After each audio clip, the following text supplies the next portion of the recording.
All right, so hello, good afternoon, everyone.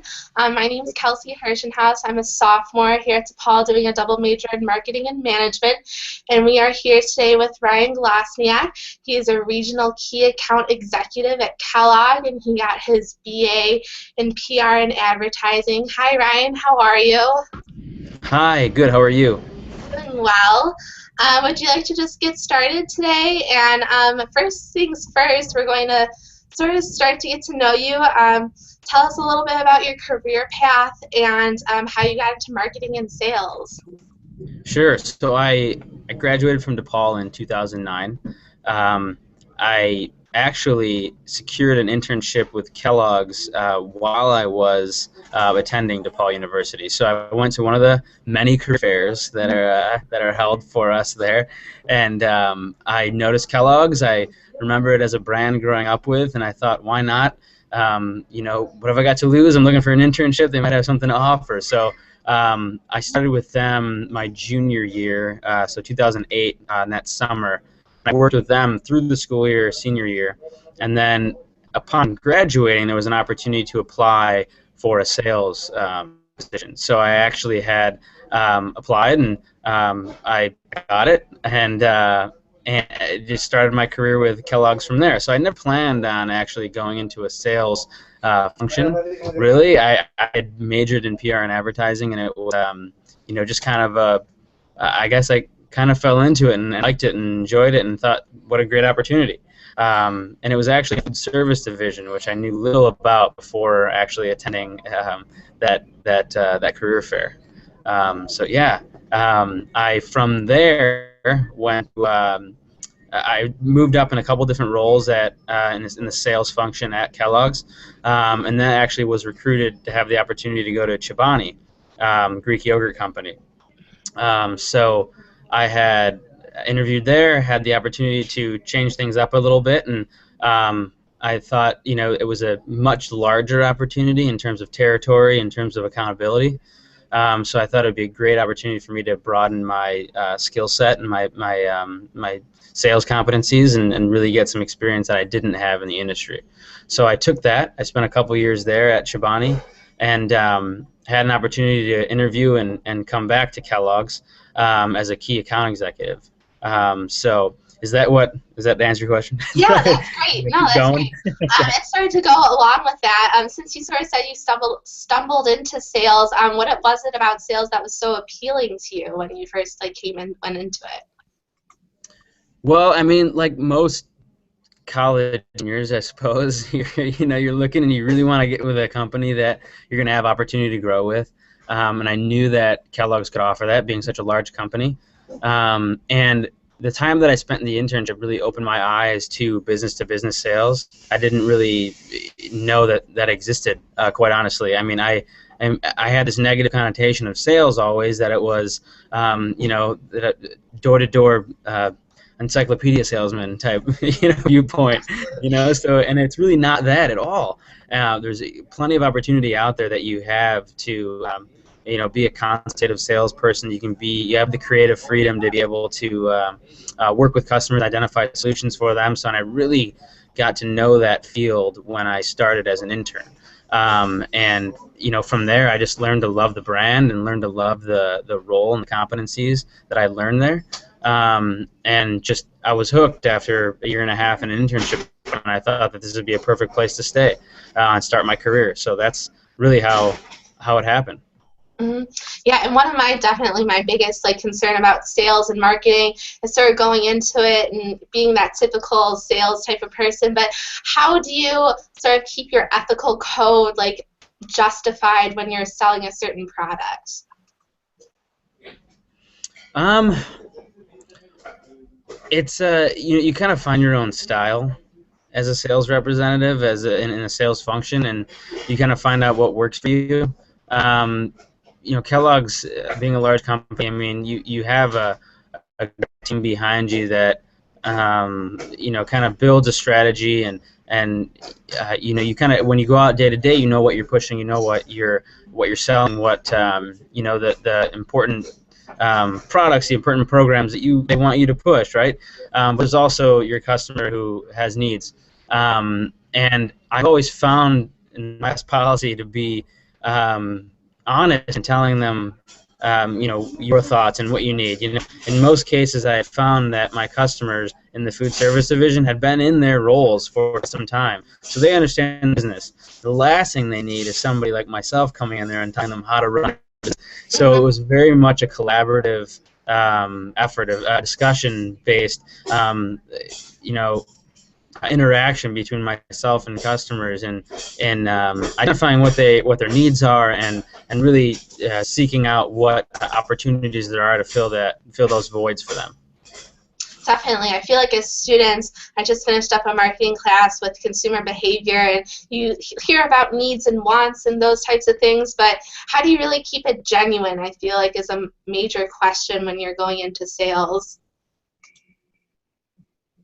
Yeah, it's you really you be yourself. I think the and I know that sounds so cliche, but it's really um, kind of find your groove. And when you get into a sales function, I mean, you wanna stick to the script at first because you're uncomfortable, or you don't know how to push it, right? So I learned a lot from my counterparts there, and it's really just kind of taking a second to relax, and find you're always going to be genuine. It's just kind of getting out of your comfort zone, and not having that being afraid of them saying no, or there's never really a no, right? There's always somebody that may not need something you're selling, but there's certainly an opportunity for you to build that relationship with the customer. And I think if you treat it as a conversation, and kind of an info gathering session, and just really show a vested interest in that customer, which you want to do, I mean, that makes it a genuine conversation. And when I first started, my manager had told me that the worst thing you could do is show up and throw up, essentially, and come in and walk into the account, and empty your sample bag on the table of all the products that you want them to buy, and that just doesn't rub them the right way, and it's a poor way to really go about identifying a solution for your customers. So that's the best way I could put it, is be genuine. Definitely. Maybe like going a little bit away from sales, and then with your experience as a market manager, what was like one of your more favorite tasks to do like as a market manager, and how do you think it sort of helped you improve within maybe your sales section of types of things that you do?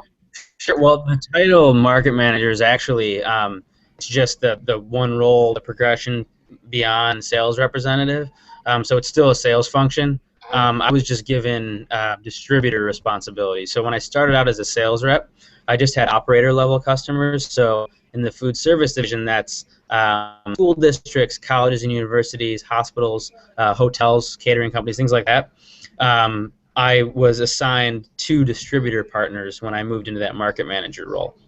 So I sold to the middleman between the manufacturer and operator, and that was it was an eye-opening experience. I mean, you really got to see, and that's the number that you're essentially tied to in a region, is through the distributor, because we sell directly to a distributor, and in turn they sell to the operator. So before, I was creating that pull through the distributor customer, whereas now I had both. I had the distributors that were servicing those operators, and I could create both that push and that pull from the operator. So it was kind of a unique opportunity.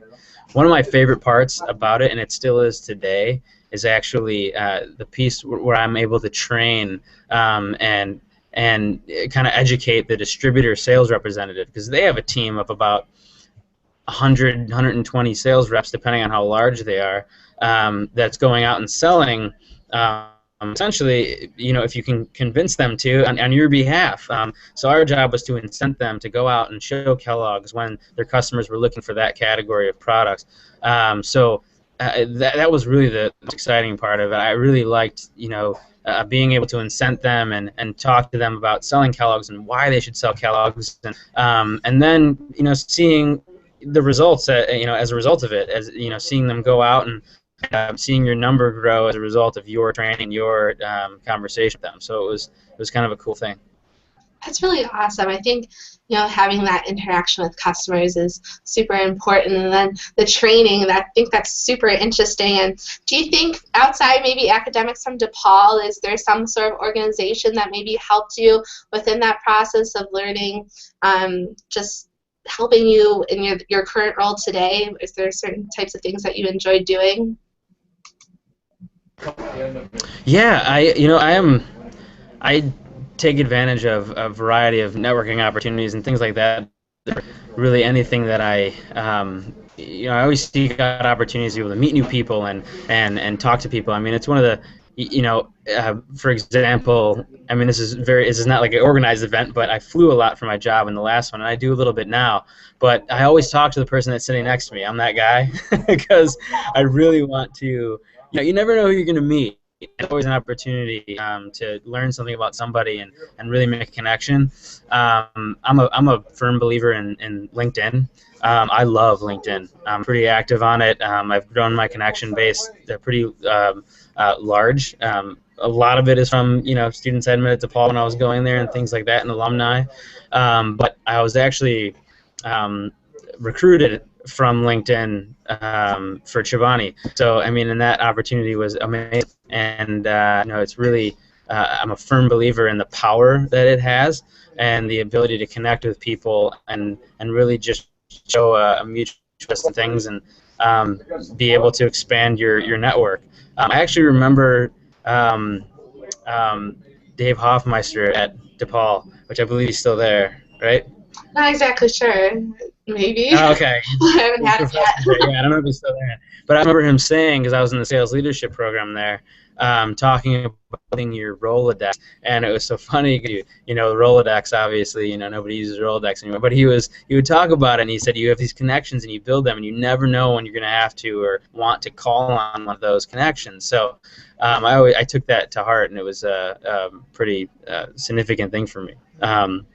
I actually just started a small startup company with a few partners that were trying to get off the ground as well. In addition to it, so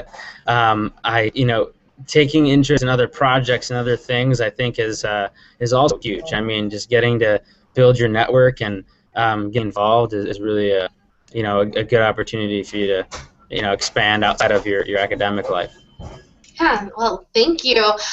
You've shared a lot of amazing tips, but do you have any additional tips that you'd give to students? Maybe something you wish you knew when you were a student? Anything to sort of wrap up? Any additional tips? I did like two or three internships when I was with DePaul, and I always looked at them not as an opportunity to just get my credit, but it was an opportunity to really find out what you want to do, but what you didn't want to do. And a lot of people don't look at it that way, but it's really, I mean, an internship is typically, a shorter period of time, right? And most of them are unpaid, which is fine. You get the experience, you get the opportunity to really dive into something that you may or may not like. And I really found it as a good opportunity for me to find out and kind of narrow down what the things that I didn't particularly care for and the things that I really enjoyed doing. And I may have done a few more of those when I was there, but when I got that opportunity with Kellogg's, it was something I really wanted to stick with, and it was a long-term opportunity. So it depends, but I would encourage trying as much as you can. And really getting your feet wet and getting immersed into a certain environment. So that's one of my tips that I can give, I guess. Yeah, thank you so much. We greatly appreciate all your time to connect with Ryan and mentors like him. For our viewers that are watching, please go to askdrpaul.edu. And thank you so much, Ryan, for joining us. Sure. Yeah. Thank you for having me. I appreciate it. Appreciate the time.